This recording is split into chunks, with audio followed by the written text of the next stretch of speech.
And welcome back, ladies and gentlemen, to our match of the day. It's Na'Vi versus G2 Esports. Two teams that have had quite a bit of success in their history. Yes, Hop. Sorry. No, I'm just... But these two teams are going to be fighting for, I hope, for them, the top of the board. Na'Vi was top of the board in stage 1. G2 was very close to the top themselves, but could not make it any forward. Can things change in this stage? Guess we're going to find out. I guess we're looking at the situation now where, as we said, Na'Vi had an exceptional rise previously. G2... they've been tumultuous, but they've also come through with major changes, some of the most major changes out of any of the teams that are in this situation, because you're not just losing 2 players and picking up another 2, you're losing 2 historic players. You're losing 2 players that arguably are the ones that painted the brush with G2 and seeing if you can grow and adapt without them. Yeah, you also lost 2 players that won championships, and they only have Citizen left, the only one who ever won a Tier 1 LAN. So a lot of that experience is gone, and it will be brought in by partly fresh blood and partly experience. All right, I cannot wait to see that. Let's start off with G2's roster. Since you guys are talking about it, I'll put it up on the screen for everybody to see, just in case. Pengu isn't on here, by the way. I know everybody's crying right now, but... Nope. There we go. There it is. Oh, he definitely wasn't on that one. He definitely wasn't on that one. Here we are. Virtue, Citizen, Kayak, Hungry, and we've got Yunka on here. Of course, the last 2, Hungry and Yunka, brand new to the team. Yeah, and that's the sort of split as Hap was talking about. Hungry is obviously a very well-experienced player. You know, he's a player that put a big mark on the game back and has had a bit of a disappearance from Tier 1 for a while. Yunka, this is their sort of first showing at this sort of situation, but we're seeing, I guess, a team that is sort of built around bringing new things. And with Kayak being such a good addition previously, it's how do they build with a little bit more fresh blood? Yeah, definitely so. And then they started off with a very strong win here against Virtus Pro in the start of stage 2. And now you're wondering, can they keep this up? Because we saw VP struggle yet again. So, you know, it put some question marks over what G2 managed to perform there. So can they keep it up against Na'Vi? Well, Na'Vi lost against Team Secret. A lot of people are starting to call it the Secret effect, but maybe it's too early. We'll have to see that later on today. Here is Na'Vi with Saves Blur, Doki, Nathan, and Secretly. You talked about Citizen, played on this team where they ended up winning at least the old form of it, where they ended up winning the Pro League Finals in Tokonami, Japan. It's a while ago. You can't keep living on those old dreams. No, you can't keep living in the past. You gotta find the future. Is the future now? I guess we're gonna find out, because to be fair, with Na'Vi, that previous split was very, very good. But it was this sort of setup of how much of this is the honeymoon period, how much of this is them sort of establishing themselves in what is a very aggressive meta, because the last Playday, as we see with Secret, the aggression that is that dream team of Doki and Blur from the previous split just couldn't show up, couldn't quite find their way through, and you know that it fell to a backline that wasn't enough to pull them all the way through against another potential honeymoon period team. And the changes that G2 is going through right now are basically changes that Na'Vi has gone through in the previous couple of stages. So they're a little bit more, well, ready, I would say. All right, our head-to-head very quickly as our lobby seems to be ready. Let's bring it up on the screen for everybody watching at home, and it's Blur and Hungry. What's the comparison here? I guess it's expectation. It's, you know, obviously they pick up the Buck player. They can get themselves into very aggressive situations very quickly. The ratio of data that we don't have is a huge amount right now. And it's not that the whole mantle of pressure is put on them, because obviously on G2 you have Citizen, you have Virtue, and then on Na'Vi you have Doki, you have, obviously they need to do saves as well. It's this sort of, how do they fill the side rolls? Look at the movements that they make to allow the pressure of the rest of the team to push themselves forward. Interesting is Blur, of course, a very big name during stage 1, managed to pick up so many clutches for Na'Vi, which eventually put him on that top spot. Hungry is the new player on the other hand, who had a big showing in day 1, so I'm very excited to see whether or not he can keep that up. Very excited to see better Photoshop in the future as well as we prepare ourselves for this matchup. Which map will we be playing on is the question that I have on my mind. Please, can we answer it? And we will. Villa for G2. And since they picked the map because they banned Cafe Dostoevsky, it means that Na'Vi get to pick their starting side. And they're going to go for defense, which is kind of elementary at this point. It is, and Dush would say it's favored for Na'Vi. I'm just looking into this right now and looked at the effect that Hungry had on the Buck during the previous game. Knowing Villa is a very open map, maybe he's going to be getting a lot of these vertical kills again, just dismantling the defense, allowing G2 to move on. Yeah, I mean, you know, it's a very heavily structured map. You're sort of looking at, if we're going to talk about how the bans can swing their way through, I think the operator ban selection plays a big part of Villa, because we have a look into the situation of, all right, there's big structure, there's big parts of removal, there's big preference for play. It's not like in a lot of other maps where you'll sort of see yourself being, okay, well, it's still going to be aggressive, whatever happens, you know. It's a little bit more monumental if you pull something out of a team. And as we sort of find ourselves obviously looking towards it, it's, you know, it's this anticipation. It's a little bit of how are they going to step up. Maybe it's a little bit of magic. Maybe there's a little bit of magic that we can do in this moment in time. We're going to do like a summoning. I'm thinking we're going to do a little bit of a summoning. Now, obviously, there's some necessary things that we have to do to correctly summon somebody, and it's one of everybody's favorite things. I think we're going to try and get Milos to cast as the chance of a step in. Let me just open up this. Open up. Yeah. Have you got it? Yeah, I got it. Okay. Right. Are you ready? I'm ready.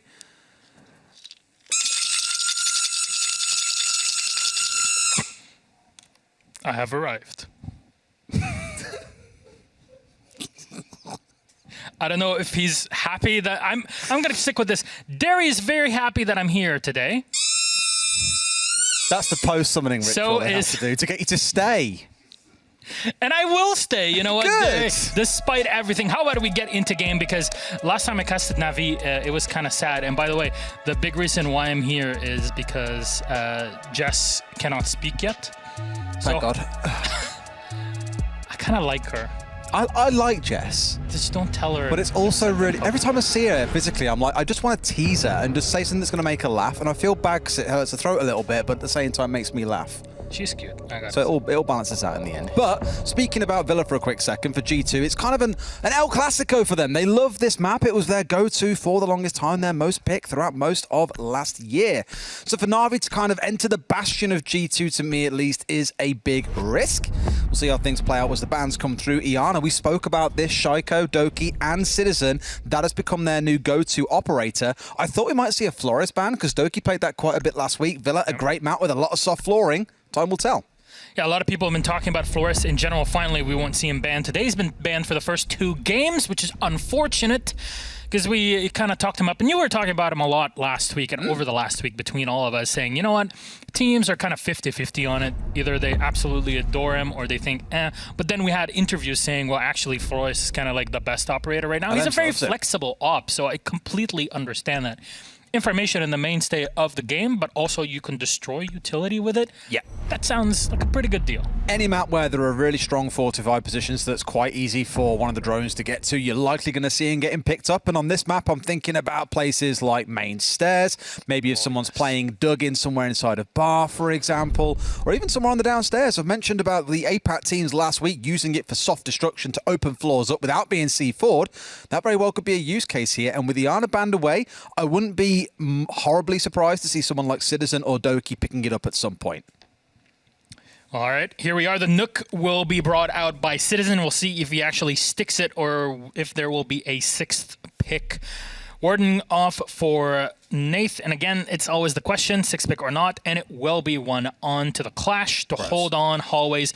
Honestly, given how Flores is right now, maybe Clash is kind of that mobile operator. Instead of just sticking and holding on to certain locations with shields and all, you bring a mobile shield that can back away in case of Flores is pushing you with his ability. So yes, there is something to be had, and we always know how Clash how strong she can be on Villa in general. I'm most excited to see where Nate's going to play here as well. One of the natural answers might be stick him down near South Stairs, but you've got secretly with the shield, and commonly you'll see the Smoke sat down there, for example, with a couple of ADSs stacked up, and just try and waste as much time as possible.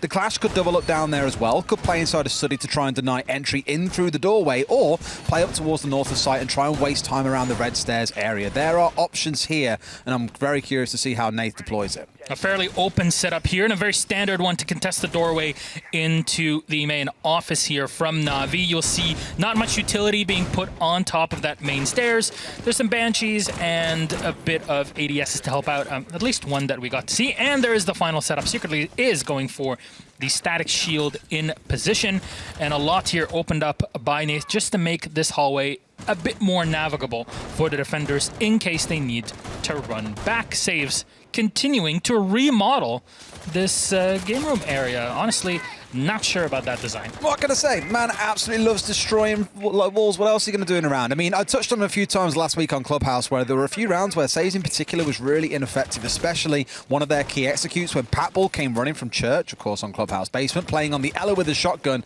just ran across into the other site in Arsenal and killed 2 players who were going for the plant, and Saves was nowhere to be seen. So seeing him today become really effective is one of the big things that I'm personally looking out for. It's going to require a pretty, mammoth effort coming out of Na'Vi, I think, to keep them over the finish line here and not let them run into the same sort of mistakes that they had last week when they played in that fixture and ultimately walked away the losers against Secret. Well, Suppressor FMG9 is what will be brought here by Citizen as he's still stuck downstairs, finally able to push the Clash back and destroy the Banshee at a distance. You still have to walk in and make sure that there is nobody checking those holes that were opened up before, as we talked about Saves and Secretly and what they are setting up for the defenders. It's always so tricky managing your way up these main stairs, and the story always goes, you're playing Villa, how about you try going from the opposite end of bedroom, at least pressuring from there. The grenade will go out and nothing will ring on the other end as we pass the halfway mark. I mean, the big theme of today so far has been time. The 2 Russian teams have both really struggled on a time basis to get things going in good time. Speaking of which, the second grenade from Citizen does connect. The first one, I believe, was in towards Vault. The second one, though, finding Doki playing the Jaeger on the site, will get brought down here, so it's a nice opening kill. But you're at about 60 seconds here and still thinking, okay, how do we get rid of this Clash? And he's about to walk face first. Oh, it's like a White Stairs kill all over again. It's Blur to pick up Citizen, and he's going to beeline it straight back to site. Very happy with the fact that he killed last week's top fragger. Too late on the rotation here. Citizen is down. Yonka's watching for potential rotation through that trophy area, and Blur is slowly making his way downtown, back on the side. Oh my god, they catch one another off, but they're both holding on to their utility. A bit of damage is done to Blur, but he is able to escape. A drone will confirm his location. He's going to keep running all the way downstairs. Yonka will have to keep him in the back of his mind as the round keeps progressing. And there isn't much time left here with only 20 seconds. So Virtue's watching as the Nitro goes off. That is Yonka down. The shotgun from Saves connects, and then Blur with one more on to Kayak. And it's all on to Hungry. The Flores solo. There's not much that he's going to be able to do here with not much HP either. I know, AR-33, great gun, no angle grip, but it will hold no moments against the M59, and bam, right to the face. Spoke a little bit about the time-based game there. As soon as Blur had been seen, and it was kind of one of those awkward things where, like, you just walked in on someone doing something unsavory in their bedroom. It's like, hey, best walk away and just close the door and pretend this was never a thing. C4 in hand for one, the other one stepping ready. You like that comparison, huh? It was it was just one of those. I don't experience it with anybody here. One of those where they passed away from each other incredibly quickly, but as soon as he's ran away, it's like, great, we've got about 50 seconds left. Do we commit that time to Dronus so he doesn't come and, pump us in the backside with the shotgun at some point, or do we just try and focus on the objective? And they learn very quickly, you should have focused on him because the C4 comes out about 10 seconds later and gets yet another victim in the round. So a lot of that being on Blur, a player that alongside Doki last week, very minimal impact. And we said coming into this week, we need to see those two be getting up on the board and making themselves heard. Doki so far in that round, admittedly being caught up by a C4, not even able to enter a gunfight, but Blur does it all to get round 1 on the board for Na'Vi. Talk about C4s. Look at how many Nitro cells are available for Na'Vi. They're in 3 of them in total. You got Nath also playing with the shield on the smoke. Nothing surprising, of course, in that way. And Doki bringing in the bulletproof cam on the Jaeger for the extra information. No Valk available, and of course, the Maestro is kind of a, yeah, do you want to play him or not? He's kind of sitting in that position currently in the metagame. But I'm quite excited to see one thing that is popping up on our screen. Mr. Achu, it goes Kayak, Yonka, Citizen, Virtue, and then Hungry. Which operator is Hungry playing? I know you're going to have to scratch the back of your head for this one. Me and Names today are not having a good time. I called Train Hard Temper on Twitter earlier on. Great show of form from me, but the Ying is the one that you're talking about here. We saw Voy playing this earlier on, and I didn't really agree with the usage. They use it to try and make space with no one able to then capitalize on the members of Empire that were running away from the spot where the Candelas were deployed. But Hungry, a known Ying player. So if G2 can make good use of it in this round, just to, really push and go for a big execute onto Na'Vi, this could work out wonderfully for them. My only concern is last round they didn't even get to really look at the site because Blur was giving them so many headaches away from it. So if they can get the space available without losing Hungry and get towards a spot where they can execute with all members on side, the Nomad no doubt helping with that, that will really go in their favor and hopefully give them this round. So Yonka on the rappel as Virtue will double check that bathroom. You'll see Saves and Blur really spread out here for the team. Blur playing downstairs by that dining area just in case, sitting look who it is. in that paint room. And flashes will be thrown over the wall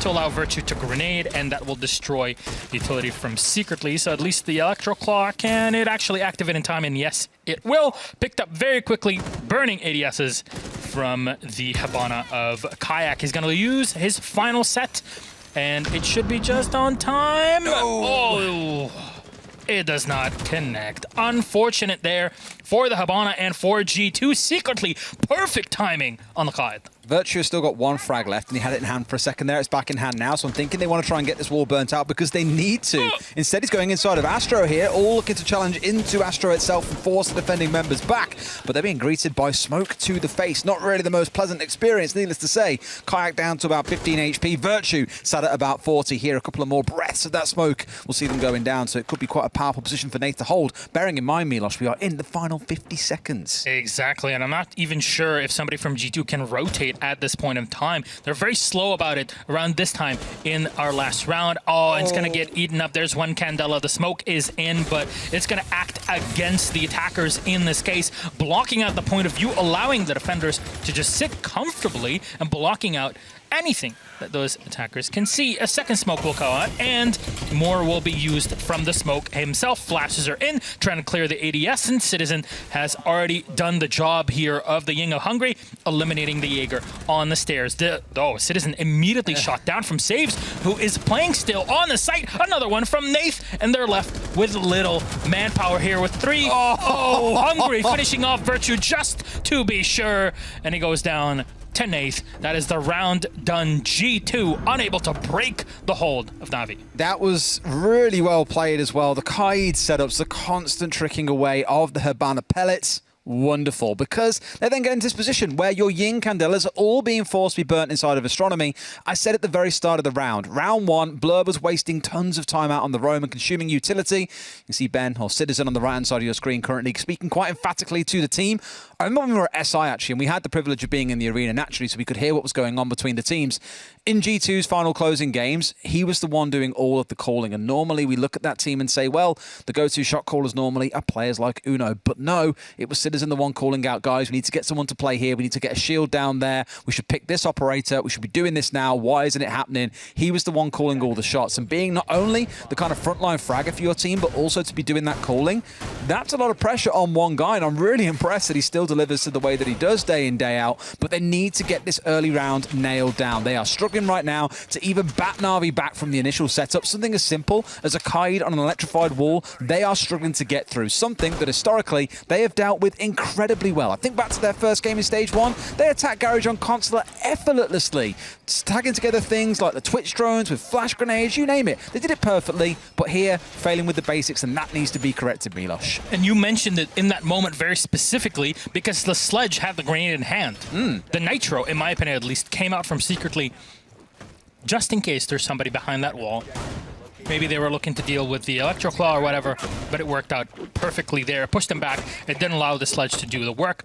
Well done from Na'Vi. There's nothing to take away from them in that moment. They played it correctly, and it was individual plays, but also the team holding back. This is the setup that we saw out of, who was it? I think it was Vitality that ran it against BDS. And the next, no, it wasn't Vitality, who was it? Maybe it was Tempera, I can't remember. But a team ran this against BDS, and we looked at it and we were like, man, this is really hard to defend. The idea being that you hold in Vault, And then you see the Amaru coming from the basement up the hatch to get a plant off. It was absolutely genius to see it countered a day later. Honestly, absolutely loved it. But this setup does rely on Na'Vi retaining control of the south side of the map, so you can play through those vertical holes and deny entry into the site itself. Without those, you're in a world of hurt. That was one of my favorite plays of 2020 for sure. So we got to see it then. Will it be a problem here for G2, or will they be able to finally adapt to their opponents? Because they're not even able to walk into sight at this point there. It's just so much work to be done before they actually get to that situation.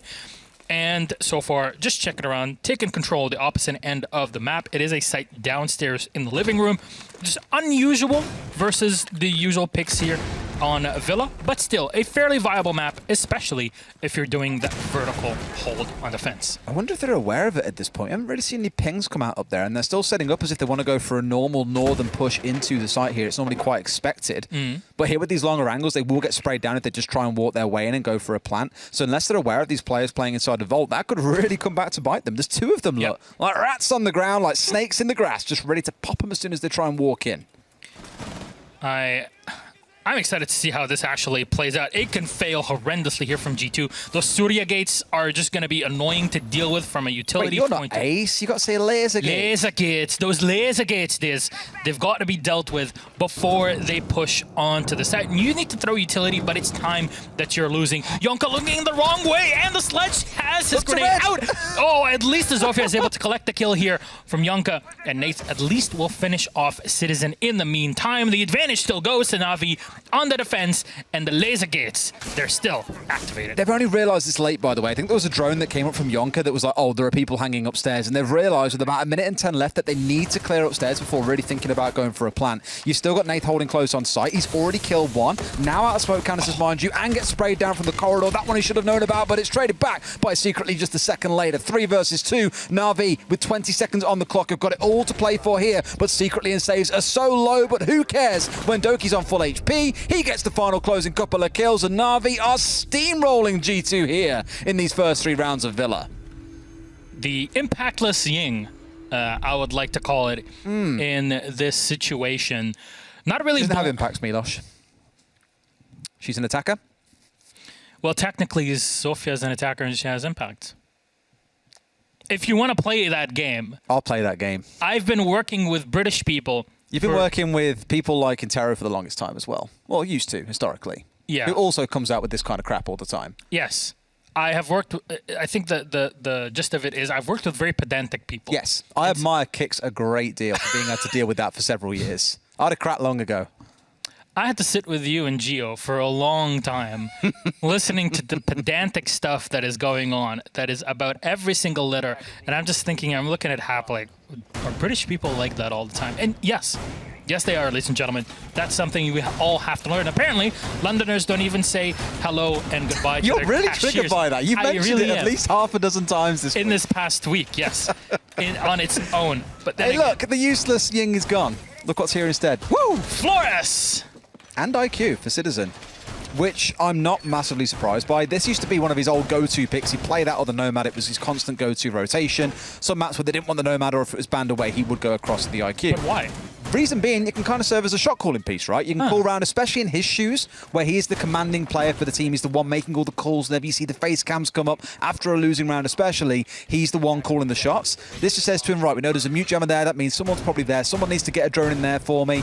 You can call the round for this, and this is what Meepy used to do for old Team Secret. Get on the roof of Clubhouse or Consulate, get yourself out the scanner, and I can tell you where everything is and tell you what needs to be done. It's kind of like an aid to the IGL is how I'd describe it. Yeah, you are... And has got a great gun. Yeah, that is very true.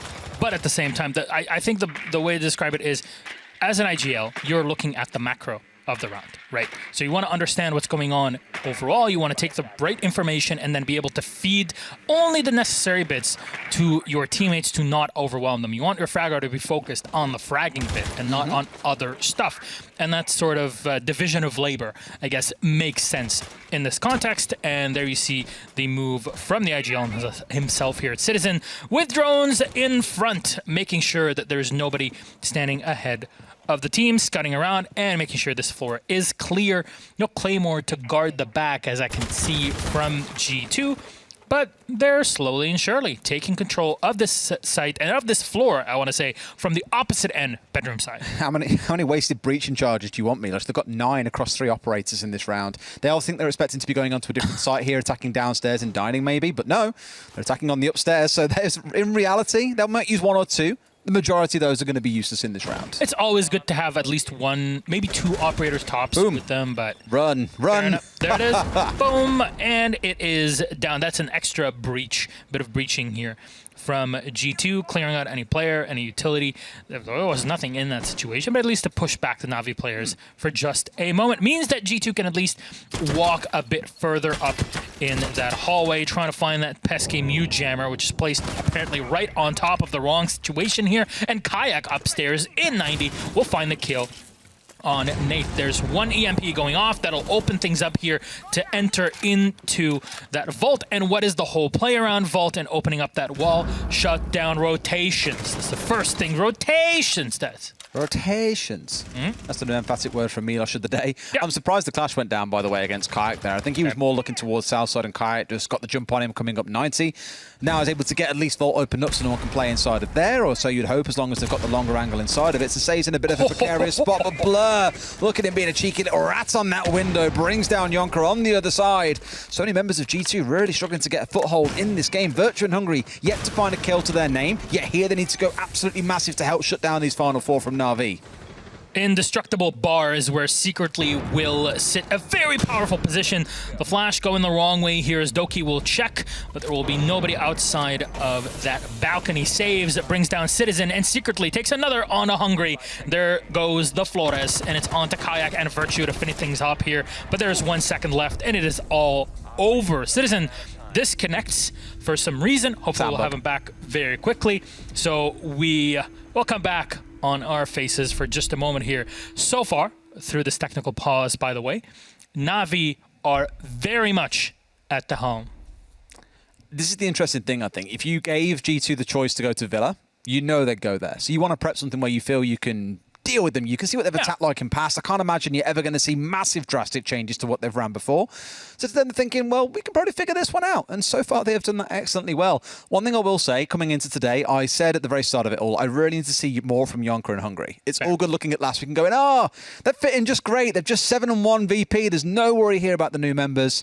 Not true. Their involvement was very limited in that game, and I said I want to see what happens when their backs are against the wall, when they're losing a game, who can step up big and work some magic. So far, Yonker's getting a little bit involved. Hungry, I think, is 0-4. They haven't been able to make use of the Ying that is brought along here. The Flores there, limited use as well. We need to see some magic coming out of these boys. And I honestly, patience of a saint on Citizen. Yeah. To deal with this like week in, week out. Not saying they've been terrible for a long time. They haven't been. But knowing what it was like when Kanto and Uno were here at SI and how frustrated he got there as well, it builds up over time. Is this going to be, further troubles for G2 on the horizon, or is this, again, just a one-off? Well, we hope for them that it is a one-off, but at the same time, you can take a look at Na'Vi and the fact that they couldn't close their game against Vitality last week. Ended in a 7-5. Unfortunate for Na'Vi, so they went back to the drawing board, I'm assuming, and seeing how they can play things out. It's very obvious that here on Villa, as we go into game, they're feeling much more comfortable. But again, it is defense on Villa, and they got 4 rounds out of it. Even up to 5, you still can say, hey, it's still defense on Villa. Maybe once we swap, it'll be different. Maybe G2 will be more comfortable once we get to that. The question is always on everybody's mind of, well, what's going to happen on the side switch, right? Yeah, absolutely. And I think back in the old meta where it was the utility meta, stacking up shields, loads of ADSs, of Womai magnets, for example, you wouldn't be crazy for suggesting that there's no reason why it wouldn't go 6 defensive wins, then 6 defensive wins again as soon as you get the half swap. We saw this earlier on, right, between Train Hard and Empire. It was 5-1 to Train Hard at the half, and we thought, man, they can easily breeze over the finish line here. No, they really struggled. And the same thing can be said about Na'Vi last week. They were really good with their attacking setups coming in against Secret, but when it came around to the actual execute at the ends of the round, that's when things got a little bit messy and the composure of Secret really shone through. So don't write G2 off yet. Yes, the score looks grim. Wait for the second half first. So what is the change from G2 here? They bring up the Dokebi. Yeah. And obviously that is to Blur hunting. Blur hunting. I think that is a very good way to say it in this situation. But also, given how Doki and Secretly, especially on this site, have been a thorn in G2 side, secretly being on site, and Doki playing by that astronomy stairs position. Maybe if you're able to use your Dokebi calls at the right time, it would push your opponents back. You would know what's going on. You might be able to predict things a bit better. And Kayak, just to make sure that we don't repeat the same mistakes as before with Habana, is going to be bringing the Maverick for this one. You got to be careful with Nitro Cells, but other than that, if you're clearing that bottom floor and maintaining a good hold on the kitchen area, then it should be more or less easy breezy for that wall into Marble. More the same as what we saw before on this site, where they want to get the master control, I believe. Going to be a setup once again. Now, they struggled with this time last time around because of the Kaid secretly keeping the wall closed, played it absolutely excellently, and they get forced to send everyone through bathroom to try and force through a single doorway to get into astronomy. And whilst they did eventually get control of it, they burnt through all their utility in trying to do so. So, in my mind, getting control of that wall is going to be absolutely pivotal. And two of them starting on the downstairs, trying to remove these gadgets, prevent the Kaid from doing his thing, shows good adaptation coming out of G2. There is control over on Kitchen, and this ties into what you were talking about in the last round, Derry, is Citizen being able to run the IQ and destroy utility from below, get better information on what the setup looks like from his opponents. You see how the ADSs are set up, and that's what the IQ Citizen is seeing. It means there is somebody on the stairs and possibly someone in support. Absolutely spot on. I was about to say the same thing. You see two ADSs. Oh, man, they're not randomly placed there for no reason. Yep. There is going to be a player holding that spot, so they know that there's someone on red. Drones will have called out where a couple more are on the top floor too. My only concern being that we are still sitting in a 5 versus 5 with 60 seconds to play. That's a lot of work for G2 to do, because so far they've not faced any resistance from Na'Vi members. No shots have been fired. When that starts, how long are they going to get stuck for? And the answer might be right now, as Kayak is starting to greet Doki, who's playing in that power spot that we spoke about at the bottom of these Astro stairs. There it is, the first kill from Saves onto Yonka. The grenade bounces too far to the side, but it at least pushes, I believe, the smoke in that position back of Nath. So he's able to use one smoke canister and then fall back. Hungry will find another on a secretly a long angle being held with the Mark 14. Citizen gets another one, and there's the push up from the Jaeger with Nath in support on the smoke. Grenade will be caught by the ADS, but they're slowing things down here. G2 are trying to find the right position to go for the plant. They can walk in, take a bit of damage, and no, they get dropped. Nath, great shot on a Kayak with 10 seconds left. You have to go for the diffuser. Virtual will find another one, and what a shot from Hungry. He gets another one, and it's Doki last alive. He can stop it all on time. Pre-fires. Guess what? Citizen, the perfect moment, swings wide.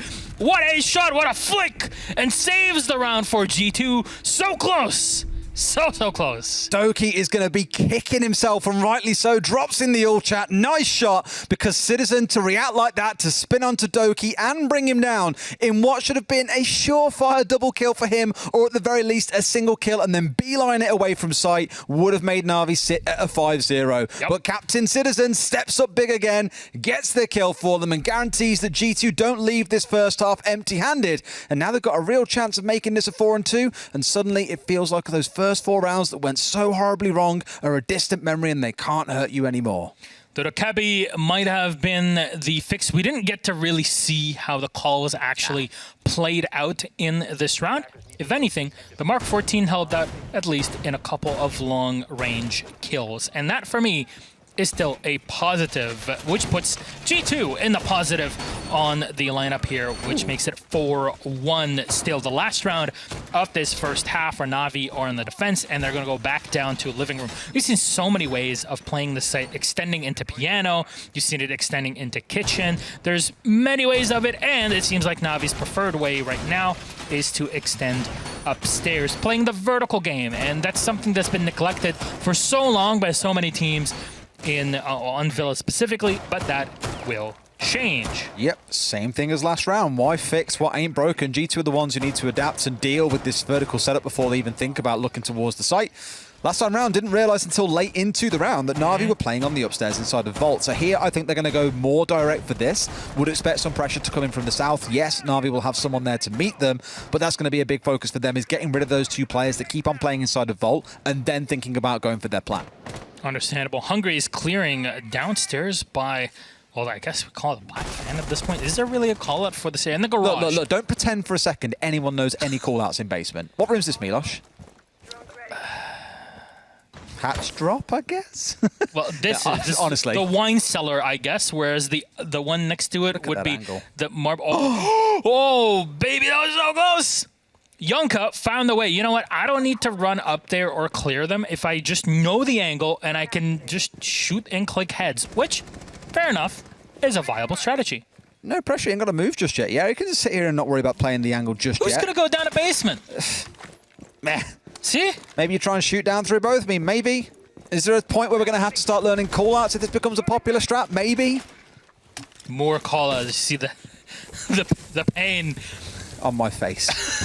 The wall is being opened up, of course, here by the ace. There's no reinforcements on it, as usually, as a defender, you don't really need to reinforce that wall. It actually confuses attackers more than you would imagine. All the way for your games, and here's again that long angle. Things kind of slow down in the game. Yeah, Sayers again being conservative here, not needing to go hyper-aggressive and holding the angle. Doesn't need to peek down into the hatch, for example. There's no Amaru, there's no threat of someone springing up for it and going for a plant. You can just worry more about the pressure coming in from other angles or holding the much longer, very fine pixel angles that would see you pushing in through the wall, for example. Good for Na'Vi to have themselves still alive at this point. If they'd stepped even a foot wrong, G2 would have had a couple of kills on their side here, potentially through these reverse verticals. But as it stands, G2, no pressure really coming into the top side just yet. Have got to be so mindful about this setup because all their focus is going into drones on the site, like you can see right now. They just want to go for a plant and say forget about the top floor. That could come back to bite them massively. Some utility being cleared here by Virtue. Can't quite tell what it is from here, but it'll be caught by an ADS. A recharge cannot do much. That is a Banshee indeed. Yes, I for some reason got myopia. Saves will get one on a kayak. A Citizen takes down Blur. In the meantime, still the power position upstairs in the gun vault. Still held by Secretly looking into the mudroom. Saves two from the vertical. Another one, and a third one for Saves in the same position. Hungry is on site. He tries to peek around the corner, and he picks up the diffuser. He's going to need support, and actually, there's nothing here to help. God. Saves will get another one, and close to an ace is Secretly. From this, we'll call it a ace position. Yeah. Right? A stolen ace. A stolen ace. Taken away for you in the dying second. A quad kill coming out from Saves. I mean, I spoke about him at the start of the game, saying last week he was missing and absent from a few really critical rounds in which Na'Vi could have potentially gone on to be the winners of them and then not had the defeat that they were dealt last week. But that round, that's the kind of thing you want to see. It's good. 5-1 from Na'Vi in the first half. Now G2 get to show on one of their home maps what they can do on the defense with this revised roster.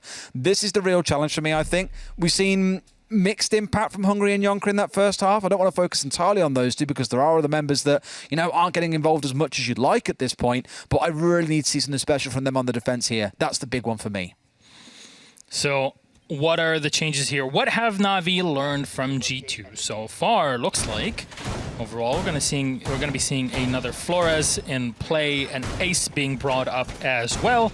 And what is in for G2? Well, why don't you look there? It's an Echo, something that G2 have brought many, many times in the past. We've seen them do some incredible tricks with their yokai drones, and that'll be one of the two operators that are bringing a shield in this. Kayak joining in on the fun with his own shield on the smoke. The Mute with a nitro cell, same as the Malusi of Citizen. And finally, it's Virtue. No bulletproof cam on here because they're going to rely information-wise on the two yokais that Hungry is bringing on the Echo. And is there going to be an extension into Statuary? It does not look like that is the case right now. But G2 not really doing anything special currently. It's pretty basic as we get into the round, and majority of those reinforcements and utility set on site. Just to give you an idea of how badly that first half went, Na'Vi had 26 kills across those 6 rounds. G2 had 11. Na'Vi eclipsed them, more than doubled their kill count in that first half. So this is where you really need to see players stepping up big. Citizen can't keep on doing it all alone. And that's what I think part of the worry was with the new pickups is you're looking to Citizen and Virtue as being the two big fraggers on this team. Kayak is perfectly capable of fragging on the right day, but at the end of the day, he's come in as their IGL and support player. So all the attention then looks towards players like Yonker, who came from M&M, Hungry, who's been sat out from competition for a fair while now. Those two are the ones that we're looking to step up and make a big impact because you've lost players like Kanto, who back in the day were the big fraggers for this team. He was the one that everyone turned to, and again, has fell off lately. That's why he's been dropped in this case and been replaced by Yonker and by Hungry, along with Uno, of course, who also got dropped off from the team. It might take some time to gel, but you need it in this half. This, again, is one of your home maps, and that's what you want to see. Virtue, a player who's been quiet throughout SI, coming in here at EUL and making a big difference, at least in the start of this round. Let's see if they can now translate that into a win. An important kill here for G2. Virtue playing at the top of red stairs, and there is the sledge just below him. There's the floors to try to push him out of position. Unfortunately, it is a misplaced saves with a great shot onto him, turning into 90. Can he find the Malusi? She's not peeking, but the angle is held, and the pre-fire is there. But saves will give away his position, and Citizen will fall back. Intelligent play here. You don't want to overcommit, and just at the nick of time here before his opponent can get to the edge, the window, and for some reason does not do any damage to Secretly there, but fair enough, he's alive, and he's very happy with that outcome, cutting off the rotations. The rotations! What is it with you in this word today? I love rotations. Rotations! All right, I'll start vibing with it, and we'll get more of it rolled in. I think there was more the fact that it fell slightly short of the window edge itself. You can, of course, do damage through the windows themselves, but if it falls onto the brickwork, the angle's kind of eclipsed off. It's not going to do the damage onto Secretly. That's how I think he managed to survive that one. We're at 4 versus 4, though. Na'Vi are the ones who have got the onus to make something happen, bringing in another one of these boom bots here as well. Nathan steering it in, seeing what he can find off to the side. Does he know about the yokai? They don't know about the yokai in study at the minute. I think that could be so impactful. Secretly isn't aware it's there either, so keep a close eye on that as the round progresses. Hungry could be the difference maker. There's the Echo with one pulse out. Blur will find a kill on a Citizen, but Yonka, quick shot. Quite literally a Blur there. Very much so. A 3-3 as the smoke will come out to protect Yonka. Utility being thrown his way by the Zofia of saves, and he is left with one more impact. He uses it, and the diffuser is on the floor. You need to pick it up manually here, and it will go into their hands. But he's collecting kills. That's 2 already here for Yonka in this position, and he's looking for the last. Secretly will take him down, but he's got no time, no chance, and it's G2. Well, taking control. Spoke about seeing to see Yonka and Hungry go big, and what does Yonka do? Get a triple kill on the smoke. Playing on the doorway, leading in towards the top of landing. Big play coming out from him. The first kill onto Blur coming through while concussed as well. Good start for G2 on the defensive side of things. For Na'Vi, it looked a little bit better, I'd wager, than what it did for G2 on their attacks. G2 often stalling out a little bit, being caught in perimeter rooms rather than the site itself. At least their Na'Vi were looking towards the site. It's had a very scrappy final closing execute. Interestingly, the exact same problem that I said they had against Secret last week. Their early to mid round, fantastic. Droning, positioning, ground control, all looks good. When it comes to the final push, that's where Na'Vi have started flagging a little bit, it feels, so far in this stage. I'm hoping for their sake it doesn't carry on, but for G2, this could be the start of a comeback. We hope so for G2 and their fans that are watching this, and we are finally going to see Kitchen. It has been a while, not going to lie. You see Kayak bringing out the Pulse, an operator that back in the day Uno would be playing when on the G2 side. Aruni will be brought here by Citizen, which always makes me super excited because I love seeing Aruni in general. 3 sets of barbed wire is definitely an oddity. Slow him down, boys. Yeah, fair enough. It's definitely not what it used to be, as some people would say, but we've got a lot to work with here. There's the blur look. G2 side. Very great here from Yonka. He gets 3 in total on this angle before he dies to the Zofia. We go back here to Yonka and the squad. They're set up on the site, and I'm wondering if G2 will play that top floor too with a split. Maybe the Pulse and support. Nah. The fact that they've got the Pulse on side, I think, is, you want to be playing them downstairs. Although some teams on this map have used the Pulse and just said, look, go towards the top side of the map or the bottom side, wherever we're not playing, and just roam below and try and see what you can find. I think here the fact they're defending upwards with Kayak currently playing down south means that he might be trying to find a kill around 90 as they come pushing in from the south. That's assuming Na'Vi do that, which they will. So rather than going to Master like we saw coming out of G2, Na'Vi are opting instead for the full south side clear up towards the north. That's going to entail making sure there are no players downstairs or sitting up above them. That's why you've got Saves currently looking to do a bit of damage inside a Mudroom, I think, to get the cross angle across the bottom floor of the map, stop any defenders being down there that might retreat out, but especially to put pressure onto Kayak, who could do untold damage if not dealt with. Well, Doki is now in Aviator room and is trying to clear out his opponents. There was a doorway that was barricaded just in case, and you'll see Kayak here with the Aruni getting some info wherever possible. There's nobody up above them just yet. They're kind of railroading Doki, or at least trying to put him in that position. If he tries to break the barricade upstairs, the G2 players will know what's up. Blur's breaking things here to have a clearer point of view into the hallway, but also destroying the barricade. Clearing the top floor is very important. Vertical play, as some would say, Derry. is pretty good. And Nitro sails, and unfortunately nothing is there. Everything is reinforced, and the Clash is playing behind. I mean, as it starts for Na'Vi, again, good early to mid-round in terms of ground control. They've got themselves into a spot where they're starting to look now up towards this northern control that they want to then start looking on the downstairs.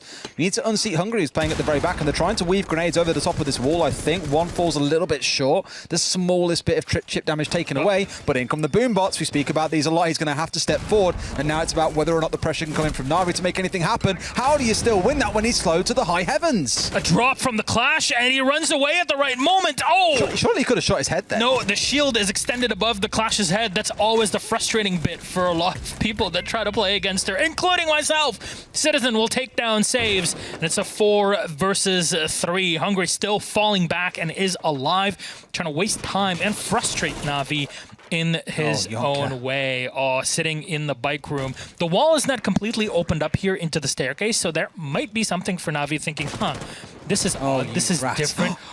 This is beautiful. Boy. Nath, he's gonna push him out. Is he gonna see him? No, he's gonna destroy the barbed wire. He did not even see that Yonka is there, but he's gonna be pushed out regardless. He's playing solo now. There it is. Next one will go, and you're calling them boom bots. 10 seconds. I like it. So little time left, and Yonka hits the shot. Hungry has gotten one of his own. There's 2 left. It's Doki secretly. Doki's on site. There's 2 seconds. Secretly goes in for the plant. Around the corner, he looks. He gets one. There's 1 left. The Citizen far away, not enough time to get off the plant, and the round is Dunzo. G2 still fighting back. Yonka and Hungary, again. I said earlier on, got to see them come up big. They've definitely had 2 big, impactful rounds there, each getting a kill towards the closing stage. The previous round, the triple kill coming out for Yonka. That's the kind of stuff you want to see. 5-3 then for Na'Vi. It's still a potential for G2 to swing back into this one, but a bit more work required. Na'Vi are getting close. You can smell it in the air here. Their early to mid-round, again, is great. They take map control quickly. They get themselves set up where they need to be, but it's the closing product that right now isn't being delivered. It's faltering at the final few steps, Milos, and that's what I need to see be taken to the next level. And it feels like that's been part of the problem today for pretty much all teams, to be fair. The attack's just faltering more so than what we were used to back in stage 1. Everyone kind of said, it's not an attacker meta, but it's definitely starting to lean that way, where attackers are more in favor now than they were, say, this time last year. But it's about now converting that into round results and round wins, because whatever's going on, attackers seemingly not having the best of things going on so far today. Definitely so. And you know what? It's the difficulty of Villa at the same time. I'd like to add that caveat as well, that, hey, some teams, it happens. Sometimes it's going to be a bit more defender-sided. Depends on who you're facing up against, what strategies they have. Looks like Na'Vi were very comfortable on their defense. They're holding down the castle, basically, if you want to play it in that way here on Villa. We'll see if G2 can continue to replicate their success of those 2 rounds, and if they can learn something from Na'Vi, or if they have something of their own. So far, there is no cut. So the play from G2 is not, we're going to deny them from going in. They're going for the Nitro Cell strategy, which means 3 of those Nitro Cells to use, trying to eliminate Na'Vi players, which is exactly why Doki is stepping in and making sure that this dining room and kitchen are cleared, and you might see more players joining in on the fun, as it is a necessary bit of this attack, given the strategy that's been spotted by Na'Vi. Imagine if they get a single kill or a single down inside those frost mats. You're going to have Citizen screaming pog mats down the mic in that team. One of his go-to chants whenever something happens involving those mats, it feels like. Doki looking to provide some early aggression, at least downstairs.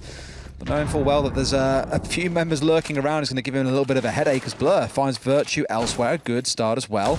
Again, his poor form continuing here. 2 and 7 is not the sort of line you want, but Yonka, he's stepping up where there's a little bit of a gap and saying it's Yonka diff right now. A kill coming back the other way, as Nathan also equalizing across onto Kayak. So 4 versus 3 for Na'Vi, with 2 minutes still to play. They've got a lot of time, a lot of resource. They've still got both frags, for example. They've still got the boom bots. Lots to play with. Hungry here in support, just giving information to Yonka so we can escape. And there's nobody upstairs in the bedroom, but there is one in the kitchen. It's heard, and it saves around the corner. He swings, and he finds one. He knows there's a second player in there, and Hungry's forced out automatically, with Blur taking him down. Citizen last alive upstairs. It looks like the Roma G2 has absolutely failed Des. Citizen, what can he do? He's being forced out by Flores, and there's still 2 more to come yet. there's so much more to be thrown at him. Oh, what, Nath? There's frost mat. Oh, the pog mats, ladies and gentlemen, we've seen it. Pog mat again. You can see it on Nathan's face. not too happy with it, and secretly will make sure that that is cleared. Citizen will get one for himself. He's solo on HP here. There's so much time left, but he's guarding the fuser. My God, Derry. I mean, he's got no HP to his name, right? A single bullet and he is done here. So between Na'Vi, you've got 2 members left. You've got enough here. You've got concussions. You've got impacts. You've got 2 very capable gunners on side in Blur and Saves. You should not be losing this round. There it is, the shot coming through from Saves. Another pixel, maybe Citizen wins that on a different day, but it's Saves who connects it at the exact moment, and that will be Na'Vi stepping up to match point. And rightly so, G2 call a tactical timeout here because that round, interestingly, was a lot more passive for Na'Vi. They didn't go straight to the objective and slowly crawl their way forwards. They said, let's go and deal with the roamers here and, you know, take it slowly. Don't feel too over-aggressive in this one. And it worked wonders for them. Who knew? If you leave Citizen upstairs on site and kill everyone else, you can win a round. Who knew? Somewhat of a strategy, if you would say it that way. Ignore Citizen. That BP tried that last week. It didn't work very well. Well, this is Na'Vi, and they know how Citizen plays, so that's something that might tie into their way of thinking about this. And I mentioned it early in the round, for Doki and the entire team, you see the setup, because we have reveal phase. That is not something that you might see in your own games, but better play, we got reveal phase. So you get to see the operators -1, that might be a 6th pick, so you have a decent idea of what you're going up against. The moment you detect which site it is early in the round when you're scouting with your drones, you're pretty sure what's happening. You know the ops, you know what's going on. These are teams that have been at the top of competitive EUL and Siege for so long. You can kind of guesstimate of what's going to happen on the other side and, you know, clear the bottom. It's always a smart idea to make sure no roamers are present that can really hinder you later in the round, even if they're just there to frag. So you don't need to guard any, you know, any hallway or any staircase or whatever. Just make sure that you clear them first. And it was accurate. Doki lost his gunfight, but otherwise, not much information was brought on by the Pulse that could save them in that round. G2, that is. I love this lineup coming out of Na'Vi, by the way. The Flores, the Nook, and the Ash all stacking up alongside each other. Those are the kind of 3 operators that you would see the primary entries playing more often than not these days. It seems to feel like, at least if what Doki was saying before is to be believed about the Flores, or equally seeing Citizen playing things like the Iana, a little bit of Flores in there. You know, these are all very aggressive operators, so it just screams to me that even with saves, also join them on the Zofia, this is just an out-and-out power competition. They want to get in there, they want to cause some damage, and my God, have they got the utility to do it. A little bit of Flores in my life. Wow, I've not heard that since a high school disco in probably, what, year 7? That would have been... 70 years ago. Ooh, how many years ago would that have been now? 12 years ago, maybe? 13? 14? It's back in your emo days. Yeah, oh, mate, trust me. There's a festival later this year I'm going to. They are emo, metal, and pop punk, and I am living for it. Is My Chemical Romance going? No, sadly. But Sum 41 are. They're my favourite band. Fair enough. Other bands are available. There you go, ladies and gentlemen. This is how you please Derry. It's, you know what? The teenager lives in all of us, and I completely understand you from that point of view. So in the early round here, the first 30 seconds of it, preparation from Na'Vi, and we are again on map and match point. All it takes is this one round from Na'Vi, but G2 grabbed only one on their attacking side. They're going to try to make sure that the last one will be Navi's only one to go to OT.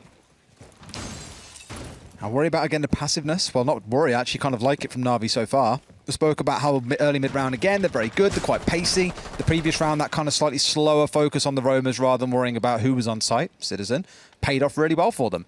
And here I want to see how they orchestrate this attack, because they have struggled previously. Their attack last time round was through Jonka, who you can currently see sat at that doorway just waiting with a shotgun or an SMG for him to come tear him round, and he killed 3 from this exact position.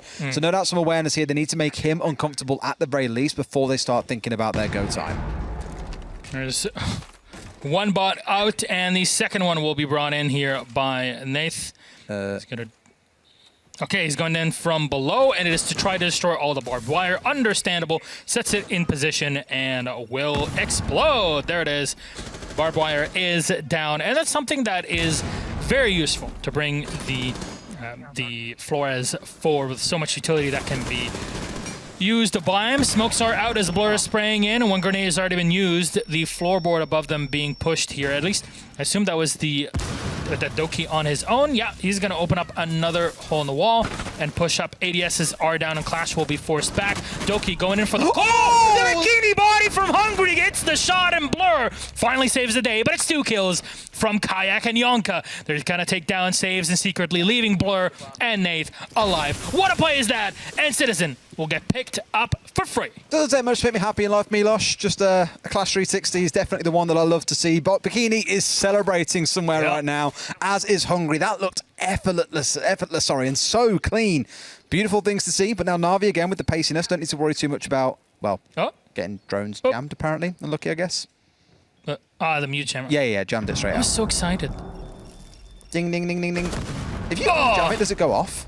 Not sure at all, actually. It's a good one to test. I'm not aware of all the really intricate interactions of it. I know if a pest gets it, it just self-destructs. It's without blowing up. Citizen is in. Blur has actually entered into Games Room. He's going to go for the plant. He doesn't have any more utility. He's going to have to rely, well, on his own self. Not sure if there's any drones to help him in this. They're going to wait till 0-0, but the plant's already been set down.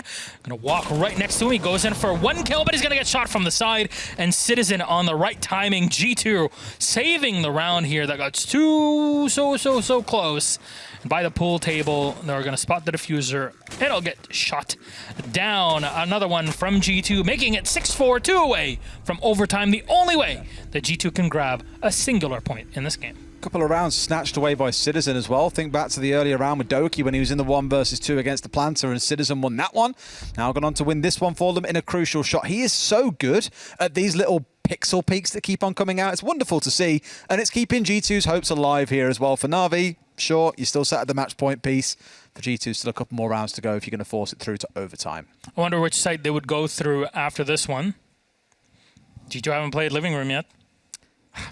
It's not really their thing, is it? No. I feel it's something that specific teams will work towards and prep something for. I mean, they had this set up earlier on up to the north where they were playing with like Kayak downstairs on the pools, for example. You could just try and employ something like that. I don't know. Nah, Living Library's too niche. That's how I look at it. It's very niche. It depends on how your opponents will also play it, because for you as a defender, you have the options. Do I extend out into Mudroom and play those soft walls with the Naruni? Do I extend into Piano and play in there? Do I extend into Piano and also kind of spread myself too thin by holding on to the top floor? Because we saw that setup in the past with all these variables in them, which includes holding on to the main stairs with any sort of operator or utility that you have. You can, as Na'Vi were doing, opening up the soft walls into the mudroom and then holding on from the top floor in Gun Vault. There's so many strategies. Living Room has a lot of flexibility in it. We are, by the way, on our technical pause for this one, just waiting until everything is fine and good.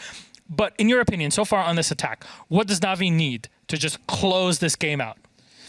I think the thing that worked for them in their one attack is the best way to go. They've shown repeatedly now that when it comes around to the dying moments, you're just getting yourself choked out and things are going wrong and the coordination of the team sort of falls apart. But the early to mid-round, when the pressure isn't as high, you're doing just fine, kids. Don't worry about it. For me, it's going to be about the mid-round, finding a kill or two, working as a team in a low-pressure environment. Then when it comes around to the execute, when you've got the numbers, that's when you can really shine. Look where we're going to, by the way, again. It's Dining and Kitchen, and guess what's on the board once more? Kayak on the pulse. Thanks, Dad, by the way. Huh? I'm just saying, thanks, Dad. Oh, it's funny, actually. I was thinking about a joke while you were coming over here saying, come here, Papa, or something like that. When you came waltzing over from the desk, but you weren't on camera. No. We had the excellent summoning ritual by Fluke and Hap. Yes, we did. Always beautiful music. They're going to have to do it again, you know, to summon you back to the desk.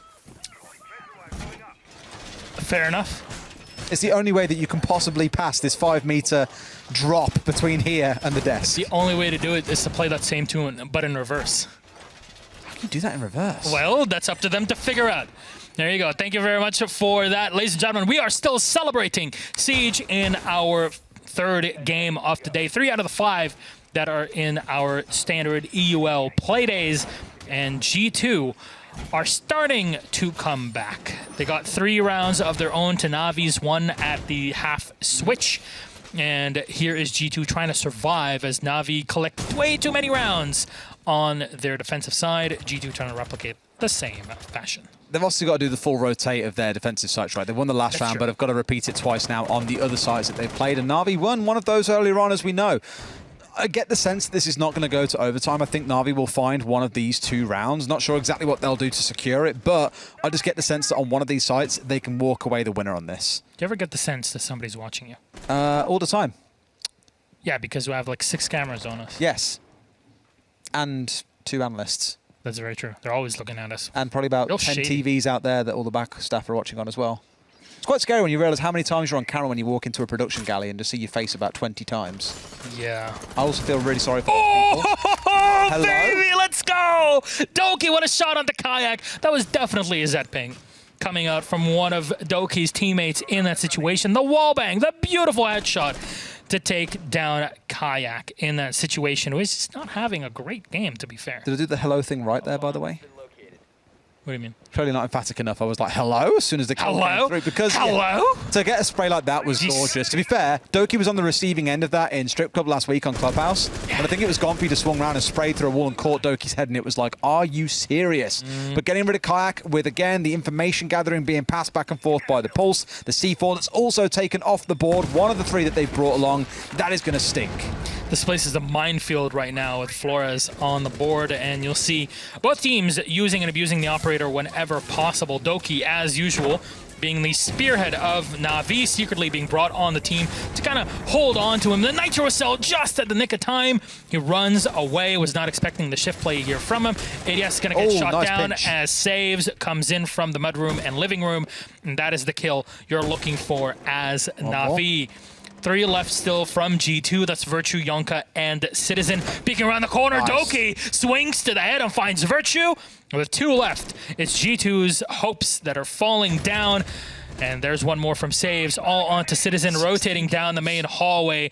It's gonna be a rough one here, Derry. Oh, man. Imagine if you're Citizen after so all many this. kills. Yeah, he's in a 1 versus 5, right? And he can do a lot of work in this game. He can be sat on 9 kills. Yonka just behind him on 8. But something tells me he's not going to get the final closing kills that he needs here to save this round and the game for G2. For Na'Vi, they can just play patiently, hold the cross angles. He's got to get them all. He'll get none.